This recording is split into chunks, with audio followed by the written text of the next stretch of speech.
নমস্কার, আপনারা দেখছেন মুর্শিদাবাদ নিউজ সংবাদ। আজকের তাজা কয়েকটি খবর। প্রথমে দেখে নিব শিরোনাম। ভোটে জিততে পিকে চাই, দাবি উঠেছিল সিপিএমে, নিয়োগের বিজ্ঞাপন দিলেন সেলিম, নজর বিধানসভায়। পুলিশকে প্রশ্ন করে বিক্ষোভ কংগ্রেসের।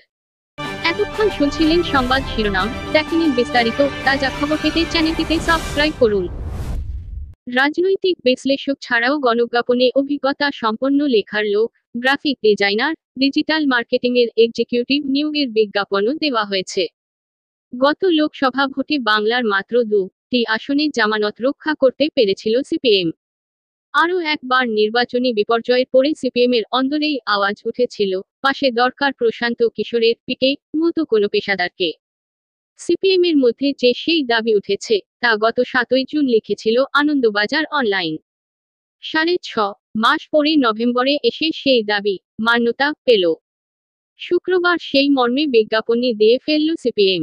সিপিএমের রাজ্য সম্পাদক মোহাম্মদ সেলিম ফেসবুকে লোক খুঁজছি মর্মে একটি পোস্ট করেছেন। তাতে বেশ কয়েকটি পদে অভিজ্ঞতা সম্পন্ন লোক নিয়োগের কথা বলা হয়েছে। ঘটনাচক্রে প্রথম পদটি হল রাজনৈতিক বিশ্লেষকের, অর্থাৎ পরিস্থিতি বুঝে যিনি পরামর্শ দেবেন, অর্থাৎ প্রশান্ত কিশোর বা পিকের মতো।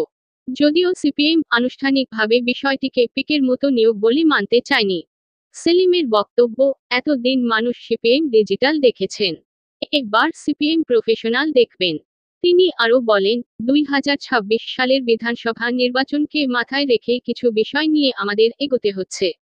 আমরা সেই মতোই কাজ শুরু করে দিলাম। রাজনৈতিক বিশ্লেষক ছাড়াও গণজ্ঞাপনে অভিজ্ঞতা সম্পন্ন লেখার লোক, গ্রাফিক ডিজাইনার, ডিজিটাল মার্কেটিংয়ের এক্সিকিউটিভ নিয়োগের বিজ্ঞাপনও দেওয়া হয়েছে।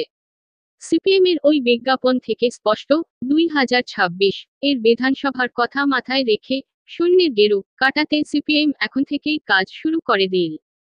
গত লোকসভা ভোটে কংগ্রেসের সঙ্গে সমঝোতা করে সিপিএম ভেবেছিল তাদের ভোট শতাংশ বৃদ্ধি পাবে। নির্বাচনের আগে থেকেই বাম কংগ্রেস নেতারা বলছিলেন, এবারের ভোট হবে ত্রিমুখী। কিন্তু বাস্তবে দেখা গিয়েছে, বাংলায় তৃণমূল বিজেপির দ্বিমুখী লড়াই হয়েছে। সেই মেরুকরণে সিপিএম আসন তো পায়নি বটেই, উল্টে বহরমপুরের 5 বারের সাংসদ কংগ্রেসের অধীর চৌধুরী হেরে গিয়েছেন। 23 জন সিপিএম প্রার্থীর মধ্যে মাত্র 2 জন তাদের জামানত রাখতে পেরেছেন। 1. মুর্শিদাবাদে সেলিম নিজে এবং 2. দমদমে আর এক প্রবীণ সুজন চক্রবর্তী। সৃজন ভট্টাচার্য, দীপশিতা ধরের মতো তরুণ তরুণীদের কেউ দাঁড়াতেই পারেননি। সম্মেলন পর্বের মধ্যেই এই বিজ্ঞাপন নিয়ে আলোচনা শুরু হয়েছে দলে। নির্বাচনী সংগঠনের প্রশ্নে সিপিএমের লোকজন যে এখনো নতুন ধারায় খাপ খাওয়াতে পারেননি, তা মানেন অনেক প্রথম সারির নেতাও। এ বিষয়ে অনেক নেতার পুরনো ধ্যানধারণাও দায়ী বলে অভিমত দলের অনেকের। একবার পেশাদার কাঠামোর দিকে অগ্রসর হতে শুরু করল সিপিএম।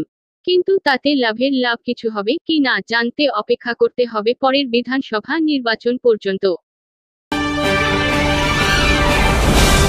সাধারণ মানুষের নিরাপত্তা নিয়ে প্রশ্ন তুলে কসবা থানার সামনে বিক্ষোভ দেখালো কংগ্রেস।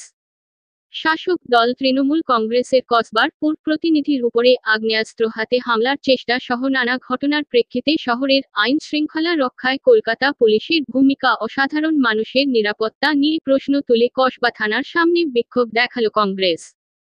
দক্ষিণ কলকাতা জেলা কংগ্রেসের ডাকে বৃহস্পতিবার ওই বিক্ষোভ কর্মসূচিতে ছিলেন প্রদেশ কংগ্রেস নেতা আশুতোষ চট্টোপাধ্যায়, জেলা কংগ্রেস সভাপতি প্রদীপ প্রসাদ, মানস সরকার প্রমুখ। বিহার, উত্তরপ্রদেশে 90-এর দশকের বিভিন্ন ঘটনার কথা উল্লেখ করে প্রদীপের অভিযোগ, ভিন রাজ্য থেকে সুপারি কিলার অস্ত্র আমদানি রুখতে ব্যর্থ কলকাতা পুলিশ। জলাজমি ভরাট করে প্রমোটার রাজ কায়েম করেছে তৃণমূল আশ্রিত দুষ্কৃতীরা। সেই সঙ্গে তৃণমূলের হয়ে পুলিশ কাজ করছে বলেও অভিযোগ তুলেছে কংগ্রেস।